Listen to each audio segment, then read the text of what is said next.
Dusenge, reka twige ijambo ry'Imana. Aleluya. Kuri iyi saha ya saa 9 twitegura igitondo cyiza cy'umugisha.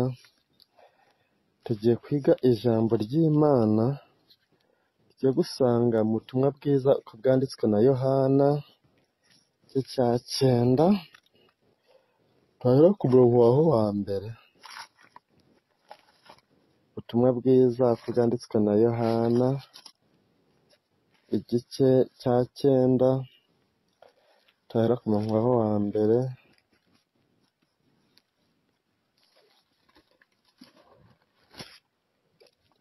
Abagize kadusome. Umutwe w'amagambo uragira uti: Yesu akiza uwavutse ari impumyi.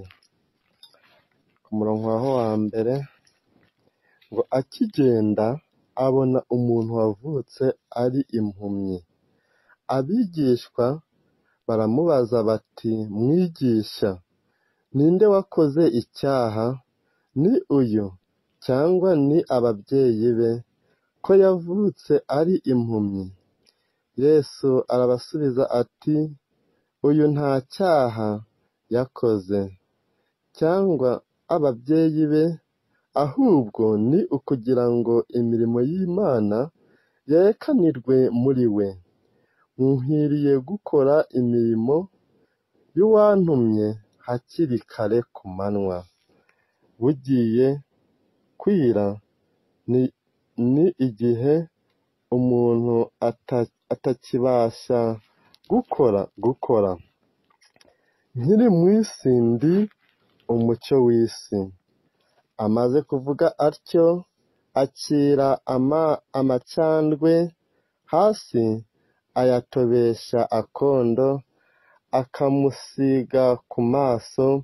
Aramubwira ati: Genda wiyuhagire mu kidendezi cyitwa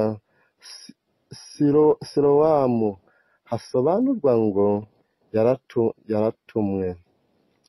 Nuko aragenda ariyuhagira, agaruka ahumutse.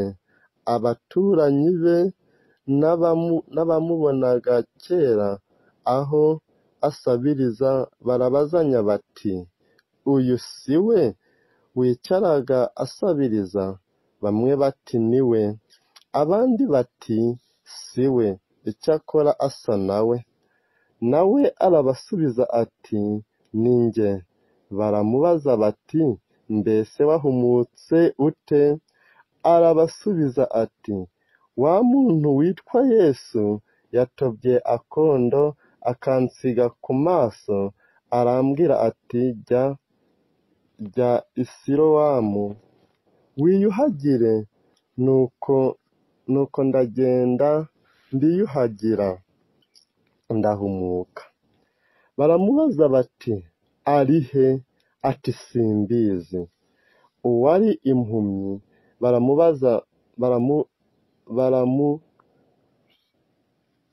impumyi bamushyira abafarisayo. Kandi ubwo hari ku munsi w'isabato, uwo Yesu yatobeye akondo akamuhumura. Nuko abafarisayo nabo bongera kumubaza uko yahumutse.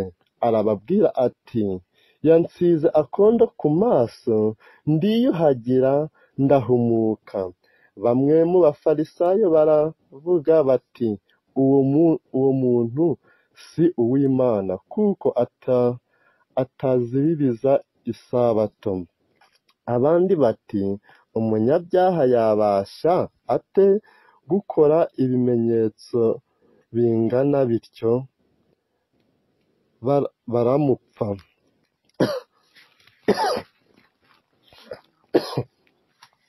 Nuko bongera kubaza uwari impumyi bati: Ku bwawe umuvugaho iki?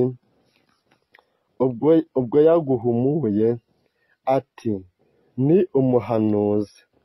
Ariko Abayuda ntibemera yuko yari impumyi, agahumuka, kugeza aho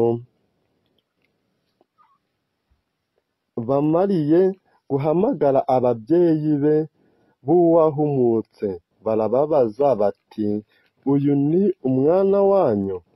Muvuga ko yavutse ari impumyi, none yahumuwe n'iki? Ababyeyi be barabasubiza bati, tuzi yuko uyu ari umwana wacu, kandi yavutse ari impumyi, none arareba. Ariko igituma areba ntitukizi, kandi n'uwamuhumuye ntitumuzi. Nimumwibarize, nawe ni umugabo mukuru, arivugira. Icyatumye ababyeyi be bavuga batyo ni uko batinyaga Abayuda, kuko Abayuda bari bamaze guhuza inama y'uko umuntu wese uzerura Yesu ko ari Kristo azacibwa mu isinagogi. Nicyo cyatumye ababyeyi be bavuga bati, ni umugabo mukuru, nimumwibarize. Nuko rero uwari impumyi bamuhamagaye ubwa kabiri, baramubaza bati, shima Imana, twebwe tuzi yuko uwo muntu ari umunyabyaha. Nawe arabasubiza ati, niba ari umunyabyaha simbizi. Icyo nzi ni kimwe, ni uko nari impumyi, none nkaba ndeba. Baramusubiza bati, yakugenjereje ate? Yaguhumuye ate? Arabasubiza ati, maze kubibabwira ntimwabyumva. Icyo mushaka kubyumva ubwa kabiri ni iki? Mbese namwe murashaka kuba abigishwa be? Baramutuka, baramubwira bati, ni wowe mwigisha we, ariko twebweho turi abigishwa ba Mose, tuzi yuko Imana yavuganye na Mose, ariko uwo muntu ntituzi aho yaturutse. Arabasubiza ati, iri ni ishyano, ko mutazi aho yaturutse, kandi ari we wampumuye. Tuzi yuko Imana itumva abanyabyaha, ariko uyubaha agakora ibyo ishaka, uwo ni we yumva. Uhereye kera kose ntihari habonetse umuntu wahumuye uwavutse ari impumyi. Uwo muntu iyaba atavuye ku Mana, ntacyo yabashije gukora. Baramusubiza bati, wowe wavukiye mu byaha bisa, ni wowe utwigisha. Baramusunika hanze. Yesu yumvise yuko bamusunikiye hanze, aramushaka, amubonye aramubaza ati, mbese wizeye Umwana w'Imana? Nawe aramusubiza ati, Databuja, ninde nkamwizera? Yesu aramusubiza ati, wamubonye, kandi ni we muvugana. Nawe aramubwira ati, Databuja, ndizera. Aramupfukamira. Yesu aravuga ati, nazanwe muri iyi si no guca amateka, ngo abatabona barebe, n'ababona bahume. abafarisayo bamwe bari kumwe nawe bumvise ibyo baramubaza bati, mbese natwe turi impumyi? Yesu arababwira ati, iyo muba impumyi nta cyaha muba mufite, ariko none kuko muvuga yuko mureba, icyaha cyanyu gihoraho. Twakize amagambo y'Imana. Aleluya. Imana ishimwe kandi ishyizwe hejuru. Iri jambo ry'Imana ribe iryawe, iri jambo ry'Imana ribe iryanjye. Ngo akigenda, haleluya, Yesu Kristo umwana w'Imana, ngo akigenda abona umuntu wavutse ari impumyi. Haleluya. Yesu abona uwavutse ari impumyi. Imana itugire neza. Yesu abona uwavutse ari impumyi. Haleluya. Akigenda ako kanya, agitangira urugendo, agiye abona umuntu wavutse ari impumyi. Haleluya. Abigishwa baramubaza bati, mwigisha, ninde wakoze icyaha? Haleluya. Abigishwa baramubaza bati, mwigisha, ninde wakoze icyaha? Bati, ninde wakoze icyaha? Ni uyu. Haleluya. Bati, niyi impumyi, n'uyu, cyangwa ni ababyeyi be ko yavutse ari impumyi? Haleluya. N'uyu cyangwa ni ababyeyi be ko yavutse ari impumyi? Imana itugire neza. Imana idushyire kuri iyi saha. Ninde wakoze icyaha? Mbese n'uyu cyangwa ni ababyeyi be? Haleluya. Imana itugire neza. Ku murongo wa 3 Yesu arabasubiza ati, uyu nta cyaha yakoze. Haleluya. Yesu arabasubiza ati, uyu nta cyaha yakoze, cyangwa ababyeyi be nabo nta cyaha bakoze, ahubwo ni ukugira ngo imirimo y'Imana yerekanirwe muri we. Haleluya. Imana idusange, Imana itugire neza. Ahubwo ngo ni ukugira ngo imirimo y'Imana yerekanirwe muri we. Imana itugire neza, Imana idusange. Ku murongo wa 4 ngo nkwiriye gukora imirimo y'uwantumye. Haleluya. Dukwiye gukora imirimo y'uwadutumye mu gihe nk'iki. Turi ku murimo w'Imana, turi mu kazi dushinzwe gukora, tugomba gukora imirimo y'uwadutumye. Haleluya.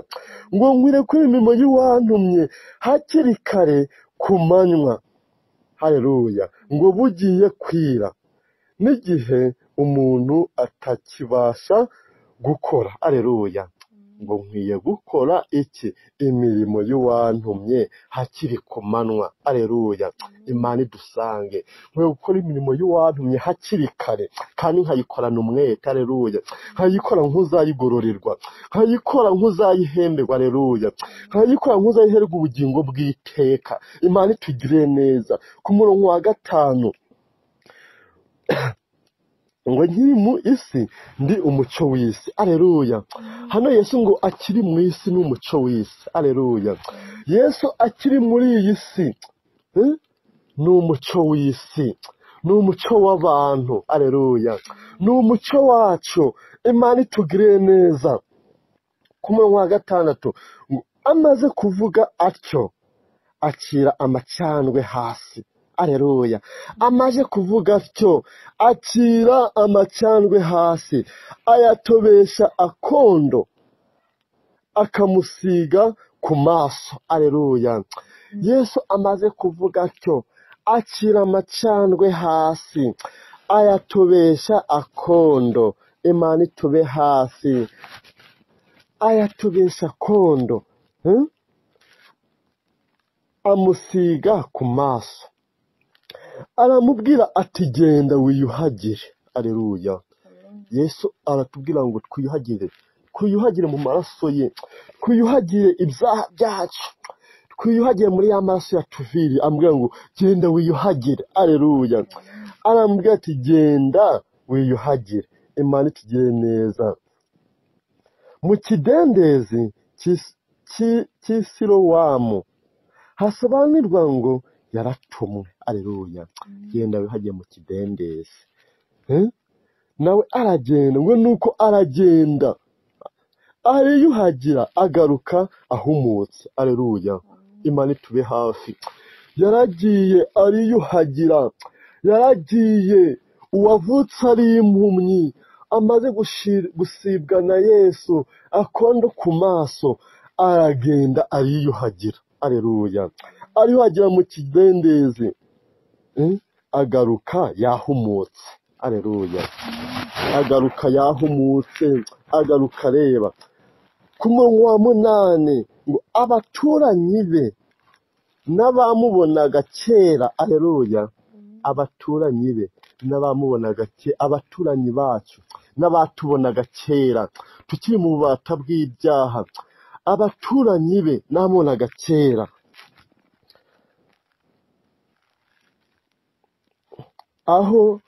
aho asabiriza. Aleluya, barabazanya bati uyu si we wicaraga asabiriza? Imana igire neza. Iyo wahinduriwe amateka abantu barabimenya, iyo wakize ibyaha abantu barabimenya, iyo wakize ibyaha nabo bati uyu si wa wundi wahoraga asambana, si wandi wahoraga anywa agasinda, si wandi wahoraga agwana, si wandi wahoraga atera amahane. Aleluya, n'abaturanyi barabimenya ati uyu si wa wundi wicaraga asabiriza. Bamwe bati niwe. Aleluya, barabazanya. Bamwe bati niwe, abandi bati siwe, icyakora asa nawe. Imana itugire neza. Bamwe bati niwe. Iyo twamaze guhindurirwa amateka, iyo twamaze kozwaho bya byaha, twamaze gukora mu bubata bwa Satani, bamwe batwibazaho bati uyu si wa wundi mwene runaka, bati uyu si wa mwene Maregarita, abandi bati uyu si wa mwene Nonsiyate. Aleluya, Imana itugire neza. Abandi bati siwe. Aleluya, kuri wamaze guhindurirwa amateka, uko bakubonaga atari kukiri, uko bakubonaga wahindutse utakiri wa wundi,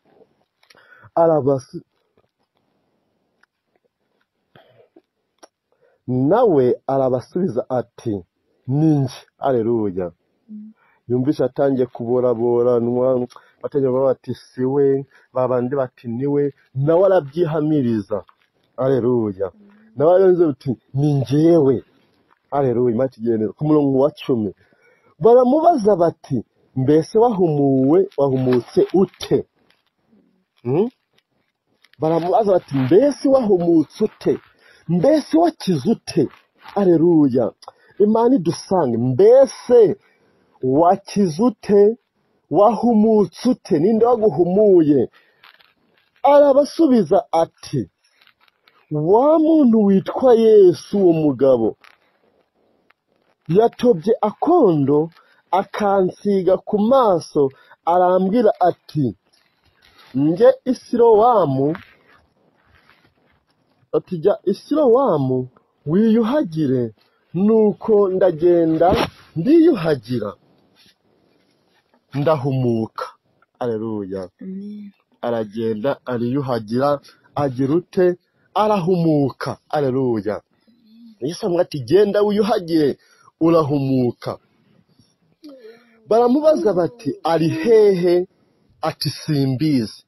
Aleluya, baramubaza bati ari hehe? Nawe arasubiza ati simbizi. Aleluya, Imana idusange. Simbizi. Uwari impumyi bamushyira abafarisayo. Aleluya, bamushyira abafarisayo. Kandi ubwo hari ku munsi w'isabato. Aleluya, hari ku munsi w'isabato uwo Yesu yatobeye akondo akamuhumura. Yamuhumuye ryari? Ku isabato. Aleluya, Yesu igihe cyose yarakoraga, no ku isabato yahumuye wari impumyi.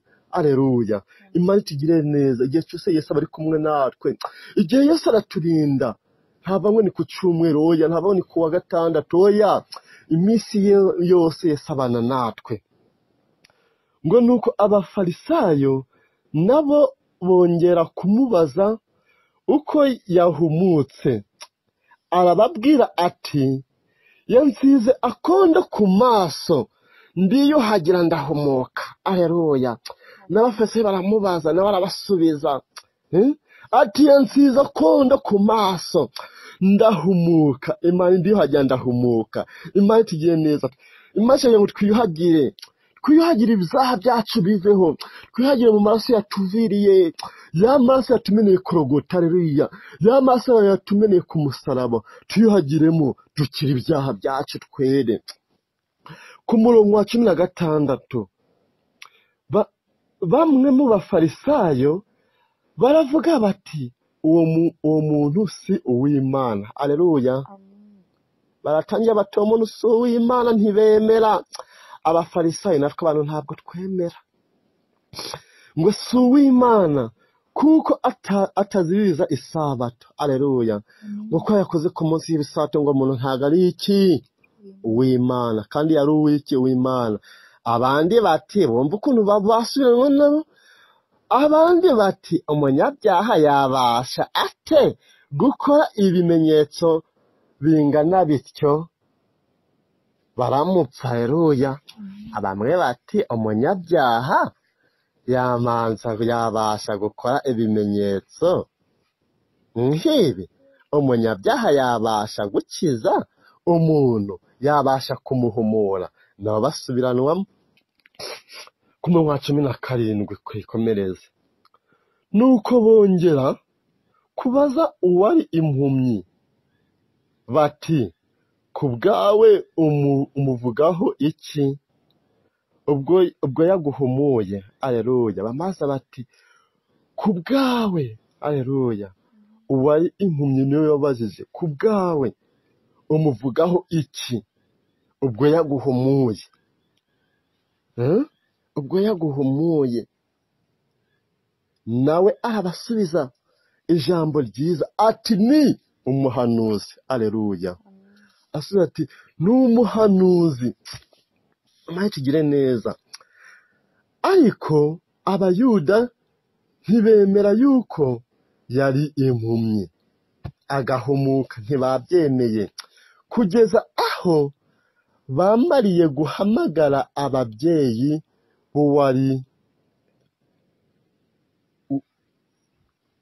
b'uwahumutse, haleluya. Abayuda ntibabyemeye, ntibemeye ko yari impumyi, haleluya.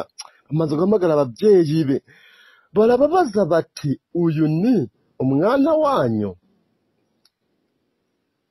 wavutse, umwana wanyu ati uyu ni umwana wanyu muvuga ko yavutse ari impumyi, none yahumuwe n'iki? Haleluya.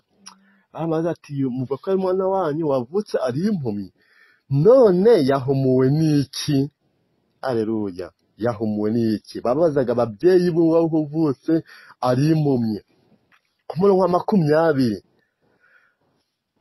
ababyeyi be barabasubiza bati tuzi yuko uyu ari umwana wacu kandi yavutse ari impumyi. Imana itugire neza.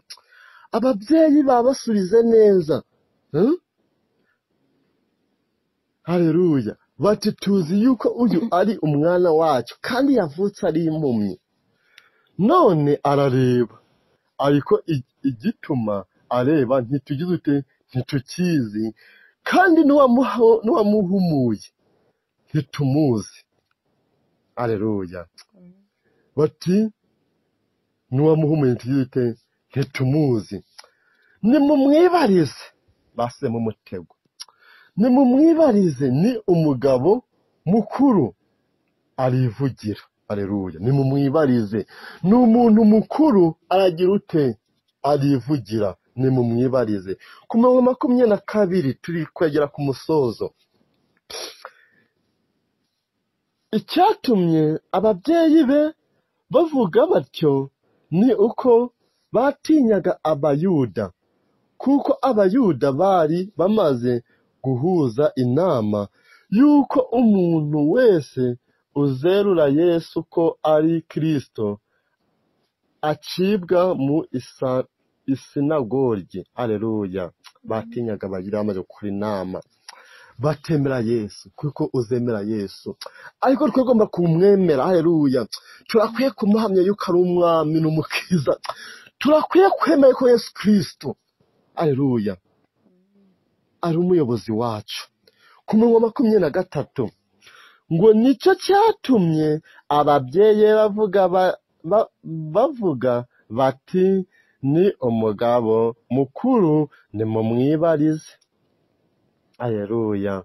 Ku murongo wa 24 ngo nuko rero uwari impumyi bamuhamagara ubwa kabiri. Bamuhamagara ubwa kabiri baramubwira bati shima Imana, twebwe tuzi yuko uwo muntu ari umunyabyaha. Haleluya. Bamwe ngo nashima Imana yonyine, ngo bazi ko umuntu wamuhumuye ari iki? Ari umunyabyaha. Haleluya. Ntibabyemeye, bagombye kuvuga ko ari iki? Ari umunyabyaha. Ariko mukuna abasubiza no ku murongo wa 25 nawe abasubiza ati niba ari umunyabyaha simbizi. Haleluya. Niba ari umunyabyaha simbizi njyewe, icyakora nzi ni kimwe, icyakora icyo nzi ni kimwe, ni uko nari impumyi none nkaba ndeba. Ibindi n'ibintu ntabwo bigira ute, ntabwo yaba umunyabyaha ntibindeba. Icyambere nuko nari impumyi nkaba ndora, akaba yankijije. Imana idusange.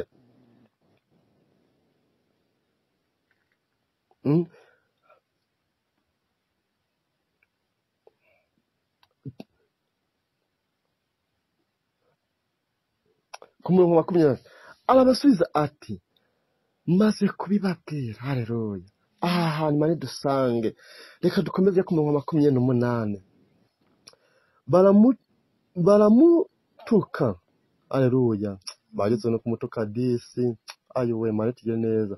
Baramutuka iyo bavuye mu byaha. Bamwe baragutuka bakavuga ko ntacyo uzimarira, bakumva yuko waciye inka inkoko ibaba, batazi ko ari ahandi heza wageze. Ngo baramubwira bati ni wowe mwigisha we. Haleluya. Nawe ngo ni wowe mwigisha we. Ariko twebweho turi abigishwa ba Mose, tuzi yuko Imana yavuganye na Mose ari wo, ariko uwo muntu ntituzi aho yaturutse. Haleluya. Ngo ntabwo bazi aho Yesu Kristo yaturutse, ngo bazi yuko Mose aravuganye n'Imana, ngo uwo muntu ntabwo bazi aho yaturutse, ariko ntibamenye neza yuko ari Yesu Kristo, ntibamenye ko ari umucunguzi wacu. Haleluya. Ntibari bazi yuko ari ijambo ari umwohereje. Imana tugire neza.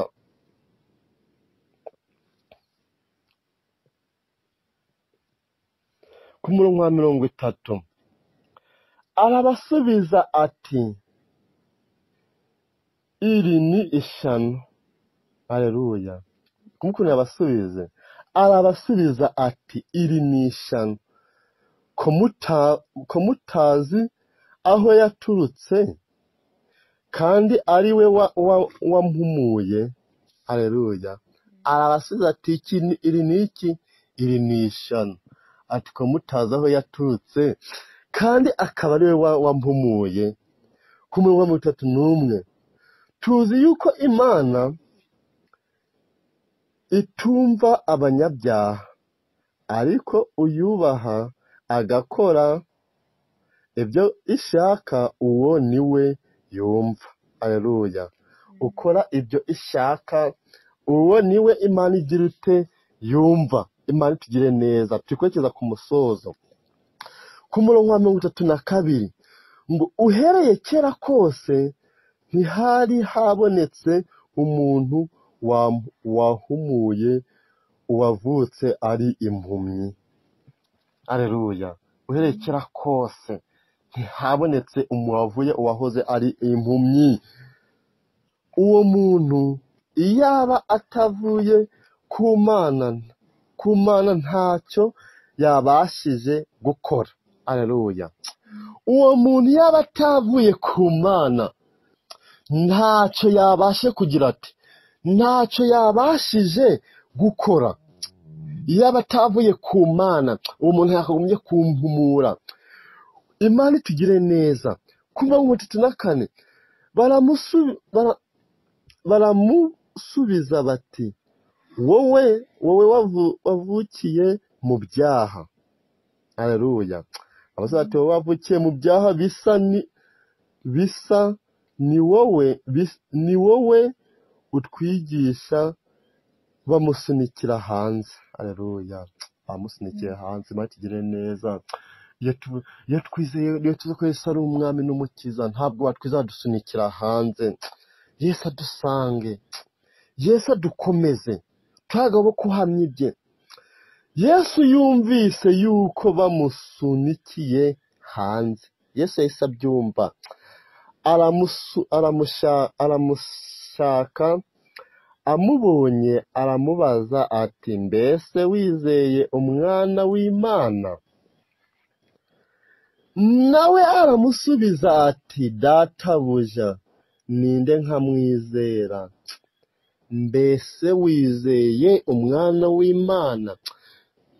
Nawe aramusubiza ati, databuja, ninde nkamwizera? Nawe aramusubiza ati, databuja, ninde nkamwizera? Yesu aramubwira ati, wamubonye kandi niwe muvugana. Nawe aramwibwira ati, databuja, ndizeye. Aramupfukamira. Haleluya. Tukwiye gupfukamira Yesu Kristo, umwana w'Imana. Imana itugire neza. Aramupfukamira. Yesu aravuga ati, nazanwe muri iyi si no guca amateka. Haleluya. Ngo abatabona barebe, n'ababona bahume. Haleluya. Ngo yazanwe muri iyi si no guca amateka. Ngo abatabona babone. Haleluya. Ngo n'ababona bagira ute? Bahume. Ku murongo wa 40, abafarisayo bamwe bari kumwe nawe bumvise ibyo baravuga bati, haleluya.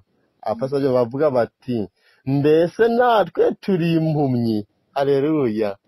Bumvishe avuze ngo usya ayo magambo, ngo mbese natwe turi iki? Turi impumyi. Ku murongo wa 41, Yesu arababwira ati, iyo muba impumyi nta cyaha muba mufite. Haleluya. Ngiyo muba muri impumyi nta cyaha muba mufite.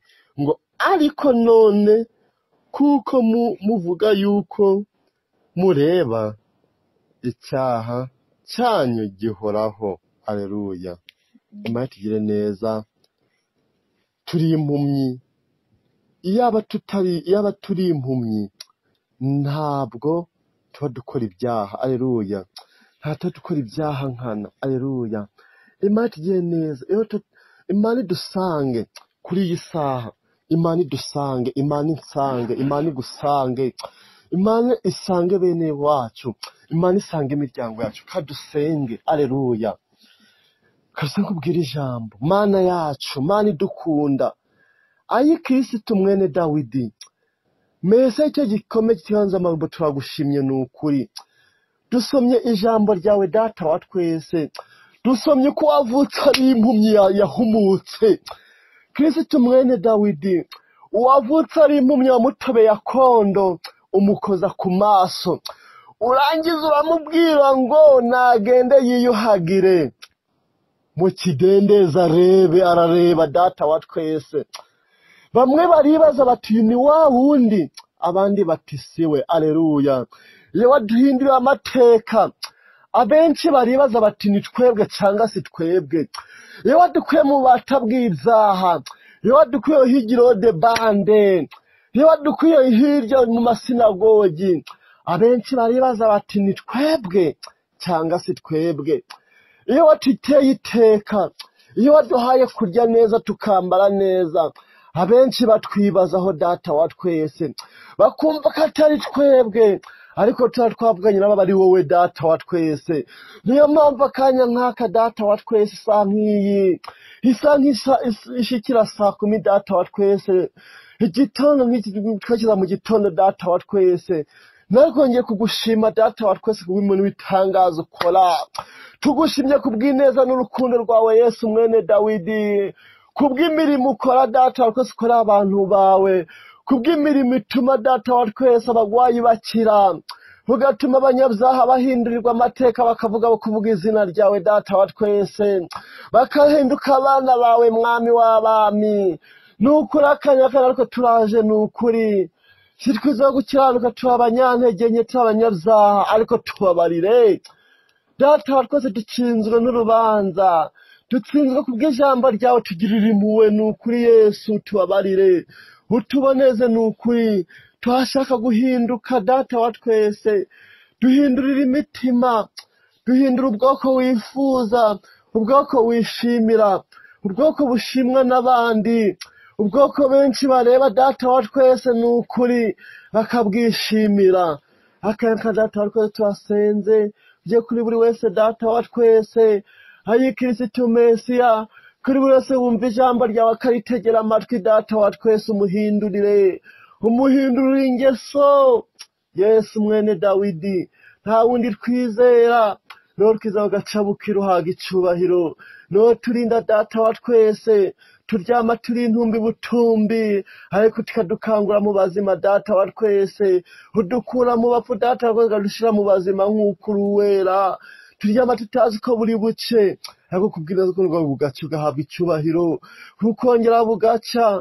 Nubwo abanzi bacu batatwishimira, nubwo abanzi bacu data wa twese aba bifuza ko twapfa, ariko wowe data wa twese turaryama tukongera tukaryama bugaca, ukongera bugaca n'ejo bugaca ugahabwa icubahiro. Ngo Yesu mwene Dawidi ngwino ukomeze kubana natwe, igihe cyacu cyiza cyo gusenga ukomeze kutuba hafi, ukomeze kuturengera, ukomeze kutuzirika, ukomeze natwe kuri iyi saha, natwe kuri uyu munota. Yesu mwene Dawidi tubyambaje twize kuturengera, turengera, ugafasha ubwoko bwawe, ugafasha abatuye isi, ugafasha abatuye igihugu data wa twese. Ibyo byose tubyambaje twizeye mu izina ry'Umwami wacu Yesu Kristo, wabambwe kandi wanesheje, urakoze. Amina.